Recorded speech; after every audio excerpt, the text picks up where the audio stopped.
There's a lot riding today on Nvidia, and what CEO Jensen Huang says with his keynote speech expected in the afternoon. He normally tends to announce new technologies, new products, and what that will mean for the outlook going forward. The conference is actually so important for Nvidia's stock that strategist, I think it was the team at Bank of America, I might be wrong there, but they called it the AI Woodstock. And that just really shows the Glastonbury. I love it. The Glastonbury. It really it's a festival of sorts for the AI industry. But again, just to really illustrate how important this is, not just for Nvidia, but the whole stock market. The stock actually rose, despite it being a very volatile week. It actually rose for a 10th week last week, which is a record streak of gains for Nvidia. I mean, I've been getting like memes on Nvidia. I have to say, all weekend, or like little snippets out of what we can expect from Nvidia. I mean, are we thinking about new products, or will they just explain how they will expand in the future?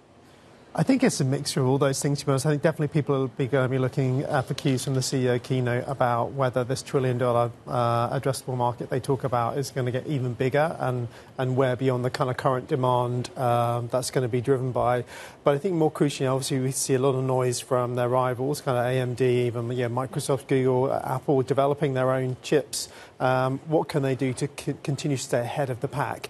And so there's a couple of things there. There's the new product. So I think the one that's really in focus is the B100, which is the next generation to the H100, which has been the thing that's really driven the stock in the last 12 months or so. So what exactly is that, Matt? It's basically like a microchip that can do more advanced things. Yeah, exactly. Like biotech, so I think it's just a more powerful chip, essentially, kind of potentially using kind of smaller, kind of nano, like kind of denser circuitry, so giving them more power for essentially for lower energy consumption. So the kind of next iteration, and that's due to come out this year. So I think people are going to be looking to see when that's actually going to be available, and whether current customers are going to wait for that to arrive, or they can continue to buy H100 chips.